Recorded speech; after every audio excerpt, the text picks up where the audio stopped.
Hi friends, ഞാൻ Aneesha. Leaf ഗാർഡൻ്റെ പുതിയൊരു വീഡിയോയിലേക്ക് എല്ലാവർക്കും സ്വാഗതം. ഇന്ന് ഞാൻ വന്നിരിക്കുന്നത് കലാത്തിയ മരാന്ത പ്ലാന്റ്സിൻ്റെ ഒരു അടിപൊളി കോംബോ ഓഫറുമായിട്ടാണ് കേട്ടോ. ഓഫറിൽ കൂടുതലായിട്ടും ഇടാറുള്ളത് സ്രബ്സ്, ക്രീപ്പേഴ്സ്, ക്ലൈംബേഴ്സ് ഒക്കെ ആണല്ലോ, ഫേൺസ്, ആ വെറൈറ്റീസൊക്കെയാണ്. അപ്പോൾ ഇത്തവണ മരാന്ത പ്ലാന്റ്സ് ആണ് ഇതിൽ ഉൾപ്പെടുത്തിയിട്ടുള്ളത്. അതും ചെറിയ പ്ലാന്റ്സ് ഒന്നുമല്ല കേട്ടോ, നല്ല ബുഷിയായിട്ടുള്ള 2-3 ഷൂട്ടൊക്കെ ഉള്ള അടിപൊളി പ്ലാന്റ്സ്. ഈ ഒരു സൈസിലുള്ള പ്ലാന്റ്സ് തന്നെയാണ് നമ്മൾ നിങ്ങൾക്ക് അയച്ചു തരുന്നത്. ഇവ ഇൻഡോറായിട്ടും ഔട്ട്ഡോറായിട്ടും നിങ്ങൾക്ക് വെക്കാം കേട്ടോ. ഔട്ട്ഡോറായിട്ട് സെറ്റ് ചെയ്യുമ്പോൾ ശ്രദ്ധിക്കേണ്ടത് എന്താണെന്ന് വെച്ചാൽ ഡയറക്റ്റ് സൺലൈറ്റ് ഉള്ള ഭാഗത്ത് സെറ്റ് ചെയ്യാതിരിക്കാനായിട്ട് ശ്രദ്ധിക്കുക. ഡയറക്റ്റ് സൺലൈറ്റ് അടിച്ചു കഴിഞ്ഞാൽ ഇതിന് ലീഫൊക്കെ പൊള്ളലേറ്റ് കരിഞ്ഞു പോകാൻ ചാൻസ് ഉണ്ട്. അങ്ങനെ പ്ലാന്റിനും ഡാമേജ് വരാൻ ചാൻസ് ഉണ്ട്. അതുകൊണ്ട് തന്നെ ഒരു ഹാഫ് ഇൻഡോറായിട്ടോ അല്ലെങ്കിൽ കുറച്ച് ഷെയ്ഡുള്ള ഭാഗങ്ങളിലോ ഇവയെ സെറ്റ് ചെയ്യണം. 8 വെറൈറ്റീസാണ് കേട്ടോ ഇതിൽ നമ്മൾ ഉൾപ്പെടുത്തിയിട്ടുള്ളത്. ഈ 8 വെറൈറ്റിയും കൂടെ ഒരു കോംബോ ആയിട്ടാണ് ഇട്ടിട്ടുള്ളത്.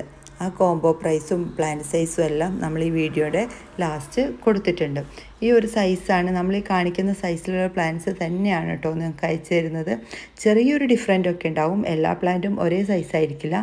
എങ്കിൽ കൂടിയിട്ടും 2-3 ഷൂട്ടുള്ള പ്ലാന്റുകൾ തന്നെയാണ് അയക്കുന്നത്. തീരെ ചെറിയ പ്ലാന്റ് ആയിരിക്കില്ല. ഇൻഡോറായിട്ടാണ് നിങ്ങൾ ഈ പ്ലാന്റ് വെക്കുന്നതെന്നുണ്ടെങ്കിൽ അതിൽ നന്നായിട്ട് വെള്ളം വാർന്നു പോകുന്നുണ്ടോ എന്നുള്ള കാര്യം ഒന്ന് ശ്രദ്ധിക്കണേ. ഇല്ലെങ്കിൽ ഇതിന് റൂട്ട് റോഡ് സംഭവിച്ച് പ്ലാന്റ് ഫുള്ളായിട്ട് ഡാമേജ് ആവാൻ ചാൻസ് ഉണ്ട്. അതുകൊണ്ട് വെള്ളത്തിൻ്റെ കാര്യം നിങ്ങൾ പ്രത്യേകമായിട്ട് ശ്രദ്ധിക്കണം. ഡെയിലി വാട്ടറിങ് ആവശ്യമുള്ളൊരു പ്ലാന്റ് ആണ്, പക്ഷേ ഇൻഡോറായിട്ട് വെക്കുമ്പോൾ അങ്ങനെ നനവ് പെട്ടെന്ന് പോവാൻ ചാൻസ് ഇല്ല. അതുകൊണ്ട് ആ നനവ് ശ്രദ്ധിച്ച ശേഷം മാത്രം പിന്നീട് വാട്ടറിങ് കൊടുത്താൽ മതി. ഈ പ്ലാന്റുകളൊന്നും തന്നെ നമ്മൾ പോട്ടോട് കൂടിയിട്ടല്ല കേട്ടോ അയക്കുന്നത്, വിത്തൗട്ട് പോട്ടായിട്ട് ബെയർ റൂട്ടായിട്ടാണ് അയക്കുന്നത്. ഒരല്പം മണ്ണ് ഇതിനടിയിൽ വെച്ചിട്ടാണ് അയക്കുന്നത്. പിന്നെ ഇപ്പോൾ മഴക്കാലം ആയതുകൊണ്ട് തന്നെ അങ്ങനെ പെട്ടെന്ന് കരിഞ്ഞൊന്നും പോവില്ല. പിന്നെ മാത്രമല്ല ഈ കലാത്തിയ പ്ലാന്റ്സ് അത്യാവശ്യം നല്ല ഹെൽത്തി പ്ലാന്റും വെൽ റൂട്ടഡും ആയതുകൊണ്ട് തന്നെ അങ്ങനെ ഡാമേജ് ഒന്നും വരാൻ ചാൻസ് ഇല്ല.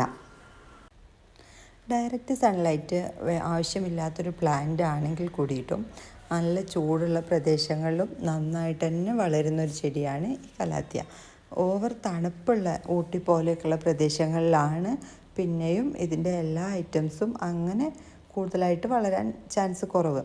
പക്ഷെ നല്ല ചൂടുള്ള കാലാവസ്ഥയിലാണെങ്കിൽ ഈ പ്ലാന്റ്സ് നന്നായിട്ട് തന്നെ നല്ല ഹെൽത്തി ആയിട്ട് വളരും.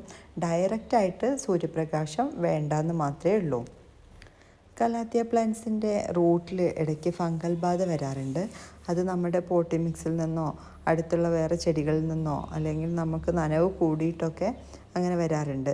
അങ്ങനെ വരുമ്പോൾ അത് ലീഫിനാണ് ഡാമേജ് വന്നതായിട്ട് കാണിക്കുക. അത്തരം സന്ദർഭങ്ങളിൽ നമ്മൾ ഈ പോട്ടി മിക്സ് മാറ്റി വേറെ നിറയ്ക്കുക. അല്ലാന്നുണ്ടെങ്കിൽ ചെറിയ തോതിലൊക്കെ ആണെന്നുണ്ടെങ്കിൽ നമ്മൾ ഫംഗിസൈഡ് യൂസ് ചെയ്യാം. ബാവസ്റ്റിനോ അല്ലെങ്കിൽ സാഫ് പോലുള്ള ഫംഗിസൈഡ് ഒരു 1 ലിറ്റർ വെള്ളത്തിലേക്ക് 2 ഗ്രാം എന്ന അളവിൽ കലക്കിയ ശേഷം അത് സ്പ്രേ ചെയ്ത് കൊടുക്കുക. അല്ലെങ്കിൽ ചെടിക്ക് ചുറ്റുമായിട്ട്, ചെടിയിൽ തട്ടാണ്ട് ഒരുപാട് അടുത്തല്ലാണ്ട് കുറച്ച് ചുറ്റുമായിട്ട് പോട്ടിലേക്ക് ഒഴിച്ചു കൊടുക്കാം. ഇതാണ് ഇവയുടെ പ്ലാന്റ് സൈസ്. 8 പ്ലാന്റ്സ് വാങ്ങിക്കുമ്പോൾ 500 രൂപ പ്ലസ് കൊറിയർ ചാർജ്. ഒരു പ്ലാന്റിന് 75 രൂപ plus courier charge. Okay, thank you for watching.